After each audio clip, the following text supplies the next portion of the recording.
Днешният епизод е изключително важен за мен. Изключително интересен ще бъде той, защото мой гост ще бъде истинска баскетболна звезда, легенда. Човек, който в момента играе в NBA. Човек, който ще остане със сигурност в историята на Българската баскетболна федерация. Ако ръстът 2,3 ви се струва много, то успехите му в Европа ще ви се сторят малки. Мой гост днес ще бъде Саша Везенков. Здравей! Изключително се радвам, че си мой гост. Изключително се радвам, че ще присъстваш в подкаста, защото ние, освен да придадем здраве на хората и да им покажем пътя към по-добрия начин на живот, искаме да показваме примери като теб, които със сигурност ще мотивират много от нашата аудитория и ще ги накарат да живеят по-добре, да бъдат по-здрави на 100%. Преди да започнем разговора, искам да ви вметна за тези от вас, които не знаят, че за 2022 и за 2023 година моят гост е един от най-добрите играчи в Европа. Така можем да го кажем. Така че предлагам директно да минем по същество, защото предстои един наистина интересен разговор, а аз лично нямам търпение за него. Започваме директно. Защо се довери и избра да бъдеш лице на хранителните добавки Крилексир? За нас, атлетите, най-важно е здравето, както и ти каза. Клириксил е на световно ниво един български бранд, което е много важно за иновативни хранителни добавки, които помагат на здравето. И всичко, което така помага на здравето и помага и на мен, е много важно. И се доверих на тези хора, защото видях истинското в тях и видях, че това, което те правят, е много хубаво. Кои са най-големите разлики между европейския баскетбол и това, което видя в Щатите? Мисля, че разликата е като цяло в обществото, като цяло начина на живот. Няма да почна да говоря за базите, които там разликата е огромна. Просто може да видиш всичко в една база в Америка, от готвачи до хора, които само ти подават, които имаме 20 помощни треньора, които в Европа имаме 3 или 4. Има много големи разлики, а като цяло стила е много различен, много по-бърз баскетбол, много по-атлетичен и повечето, бих казал така, 5-6 от водещите играчи от всеки отбор имат толкова много талант, че просто това, което виждаме по телевизията, е малко. Като казваш много бърз баскетбол, това означава ли, че самата подготовка, самата тренировка, възстановяване, хранене, там е на много по-високо ниво? Всичко е всичко е в залата, всичко е по-бързо, в смисъл можеш да свършваш тренировка, веднага възстановяване, веднага ядеш, не губиш време, докато в Европа, докато идеш вкъщи, докато някой ти подготви или ти си подготвиш храната, просто там всичко ти дават на място, да знаеш, че си свършил тренировката, твоите хранителни добавки, възстановяването, храната и после просто си отиваш вкъщи да починеш. Доколкото съм наясно и цялата структура на обучение, още от училищата, университетите, там вече се извича още по-голям максимум, докато за съжаление на нашата територия всичко е който както оцелее. Да, там от училището, от хайскула до колежа, до просто имат една структура, която помагат на състезателите и на треньорите съответно, защото треньорите са много важни в цялото изграждане на един баскетболист. Но, както казвам, таланта там просто е малко по-различен от това, което сме свикнали да виждаме. Кои са твоите баскетболни идоли и успя ли вече да се изправиш срещу някой от тях? Да, със сигурност най-големият ми идол е Дирк Новицки, който за съжаление можах да се срещна, защото е спрял с баскетбола преди няколко години. Но да играеш срещу Стеф Къри, срещу Леброн Джеймс. Стоп! Леброн Джеймс.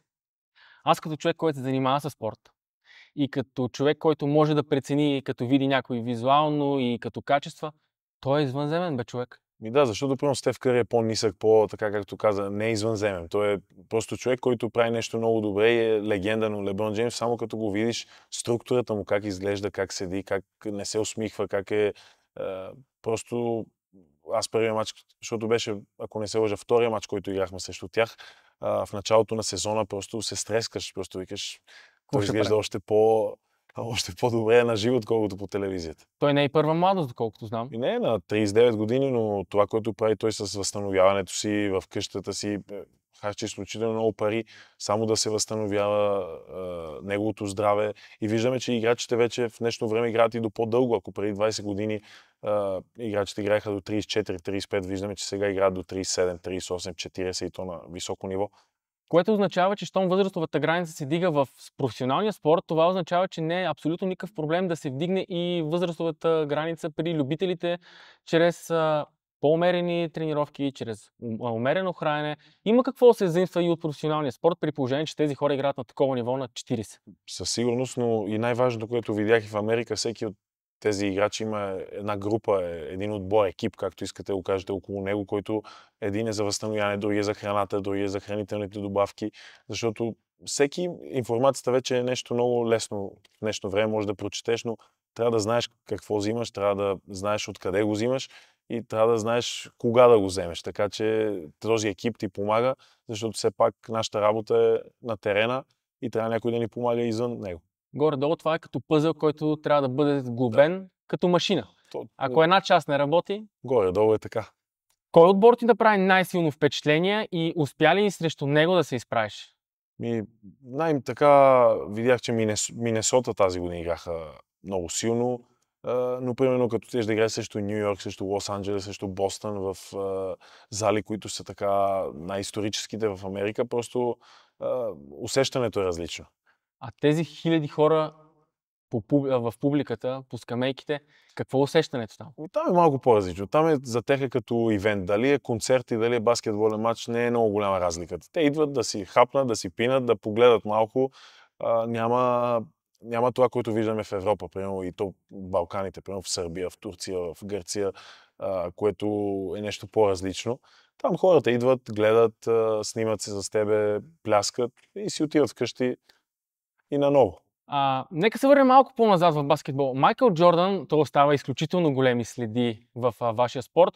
Има ли го още това негово присъствие, въпреки че не е на терена? Да има хора, които искат да са като него, да му поддържават? Той е най-великият, това го казват всички. Той стана и собственик на отбора, неговия бранд. Виждате как след като свърши с баскетбола, вече всеки втори носи Джордан. Тоест те са като Nike. Така че просто той е навсякъде и все пак колко да има дебат дали той или Леброн Джеймс или Бог да го прости Коби Брайант, за всички знаят според мен, че най-велики е Майкъл Джордан. Най-велики един и това е Майкъл Джордан, да.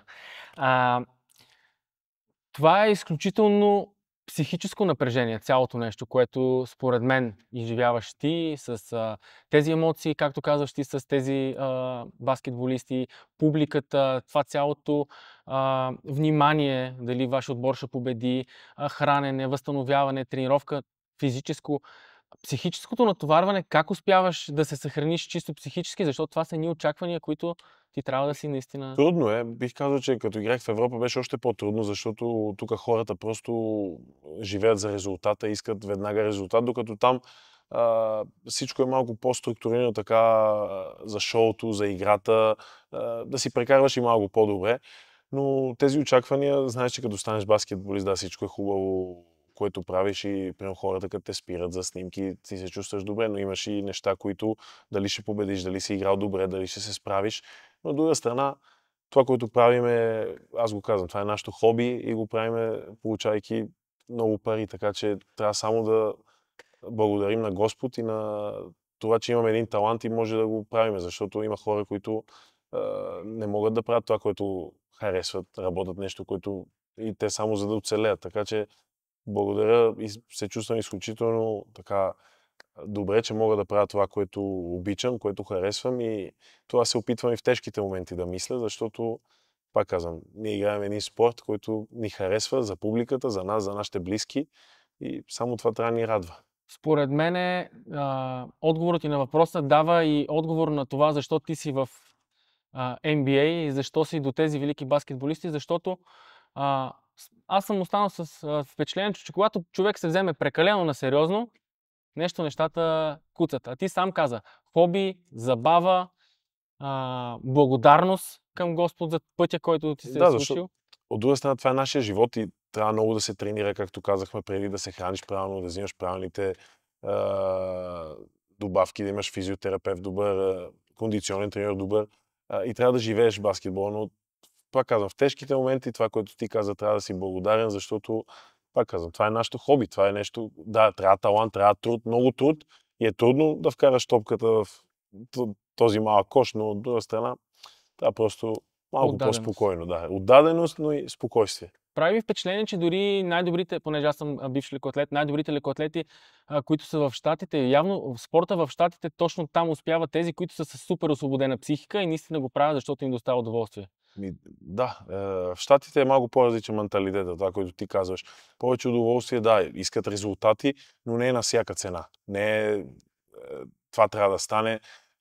И може би, защото, пак казвам, това целото е като шоу, виждате и в американския футбол, и в бейсбола. Всичко е пълно, но се гледа, паднеш, биеш, абсолютно едно и също. Следващия ми въпрос е много интересен и то е какво би посъветвал младите баскетболисти, спортисти в България. Но преди това аз искам друго да те попитам. В България се наблюдава едно явление, може би в световен мащаб, че има родители, които прекалено много изискват от децата си и в един момент те забравят какво иска детето и започват техните си мечти да ги преследват през детето. Това е много... Имал ли си ти такъв проблем? Не, такъв проблем не съм имал и съм благодарен на моя баща, защото и той игра баскетболист и на добро ниво. Но винаги, той е строг с мене, но винаги има една граница, която никога няма да каже примерно на един треньор какво да направи. Винаги обсъждаме, винаги иска перфектното, но това, което го казваш, го виждам напоследък. Примерно, ходих да гледам юношески мачове или на кадети или така нататък.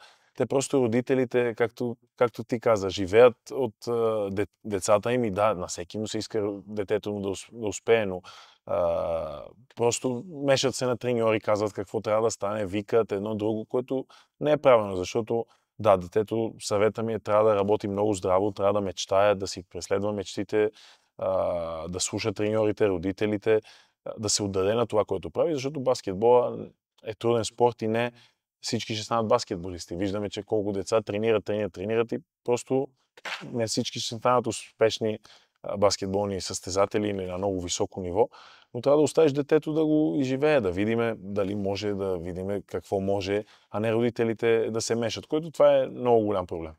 Какъв съвет би дал на младите спортисти в България? Да работят още по-здраво, защото мисля, че работата, която вършат, трябва да е още по-голяма, защото имам така леко наблюдение. Да отделят време, защото трябва, да, и аз съм бил на 16-17, моите приятели са искали да име на почивка или са искали да идеме в някой ресторант или в някой клуб, но просто на следващия ден имах тренировка и почивката е много важна. Казахме го и в началото, храненето. Да, има време за всичко и не трябва да се лишаваш от всичко, но трябва да имаш режим. И ги съветвам да мечтаят, да си поставят цели, да се опитват да ги направят и просто да не се отклоняват от техния път. Това е много важно. Не се отклонявайте от вашия път. Аз само искам да вметна, че мое приятелско семейство имат 3 деца голфърки. В момента момичето, което е 17 годишна, я приеха с пълна стипендия в Щатите, в университет, което всичкото това, което казваш, аз го виждам дори като дете в нея. Освободена психика, настройка, забава и това, че я приеха в Америка и даде още така по-голям буст и стимул. Така че слушайте какво казват успешните. Каква е твоята тайна да бъдеш здрав на 100%?